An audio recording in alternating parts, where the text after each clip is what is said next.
नमस्कार दत्तभक्तांनो, आपल्या श्री दत्तचरणरज या यूट्यूब चॅनलवर आपले पुन्हा एकदा मनापासून स्वागत आहे.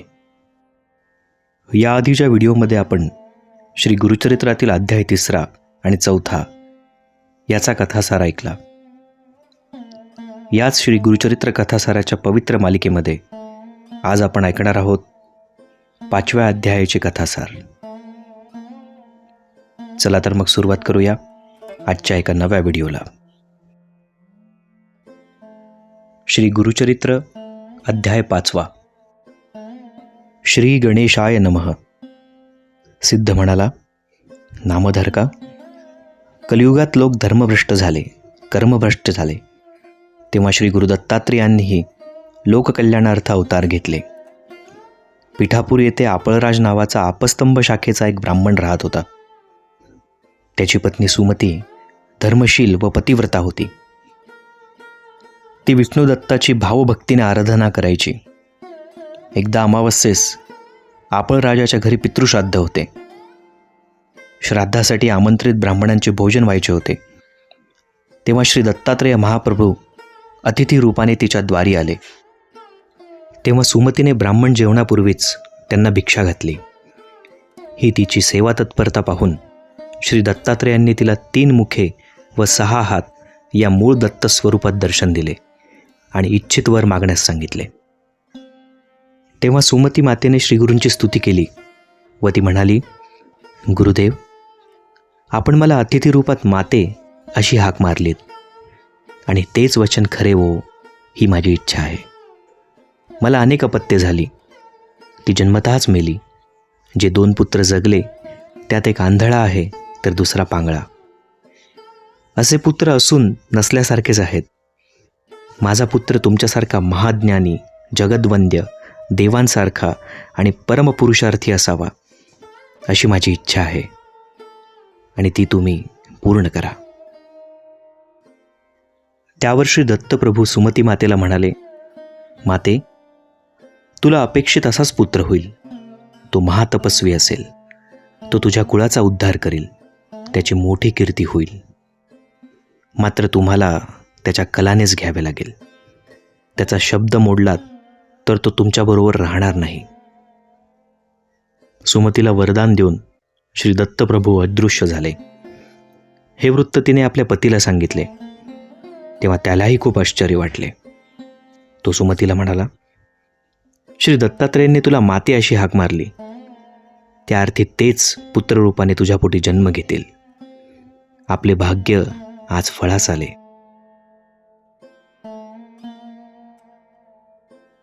त्यावेळी दोघांचाही आनंद गगनात मावेनासा झाला होता. सुमतीच्या मनात थोडी रुखरुख होतीच. ती पतीला म्हणाली, नाथ, आज मी श्राद्धाचे ब्राह्मण जेवण्यापूर्वीच भिक्षा घातली. यात माझे काही चुकले तर नाही ना? त्यावर आपळराज सुमतीला म्हणाले, तू योग्य तेच केलेस. साक्षात दत्तप्रभूंनी आज आपल्या घरी भिक्षा मागितली. त्यांनी तुला दर्शन दिले, वरदान दिले. आज आपले सर्व पितृगण कृतार्थ झाले.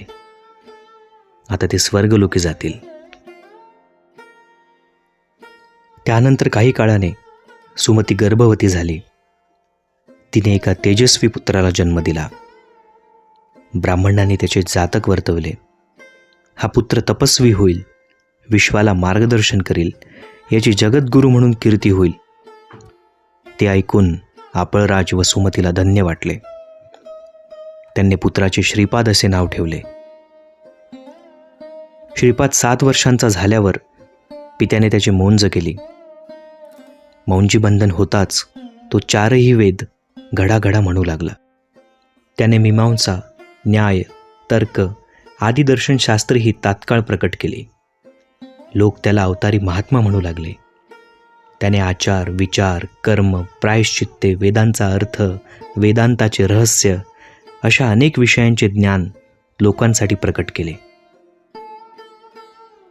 श्रीपाद 16 वर्षांचा झाला तेव्हा त्याच्या मातापित्यांनी त्याला विवाहाबद्दल विचारले. त्यावर तो म्हणाला, मी तपस्वी ब्रह्मचारी आहे.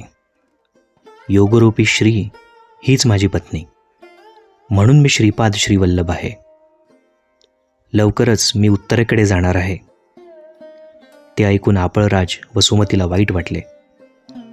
श्री दत्तात्रेयांचे वचन आठवून त्यांनी त्याला विरोध केला नाही.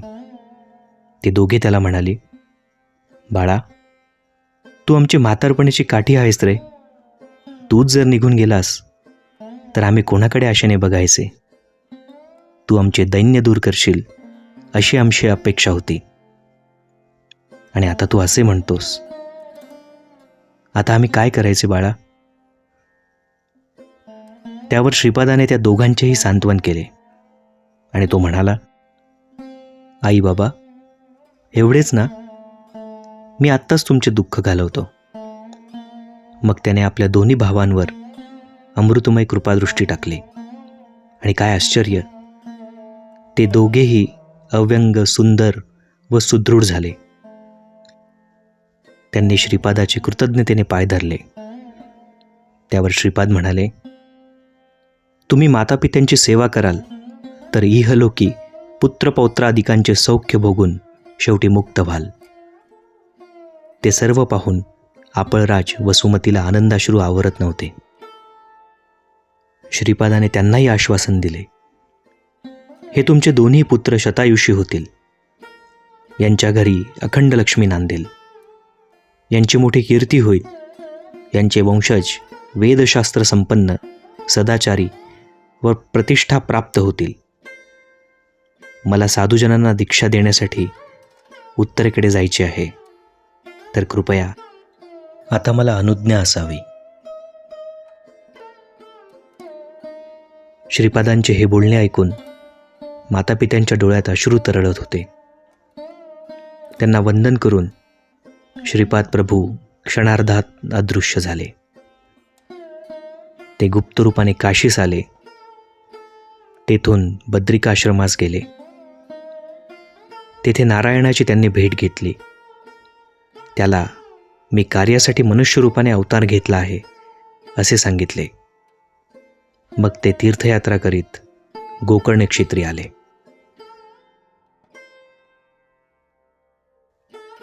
आणि अशा रीतीने श्री गुरुचरित्रातील अध्याय 5 इथे समाप्त होत आहे.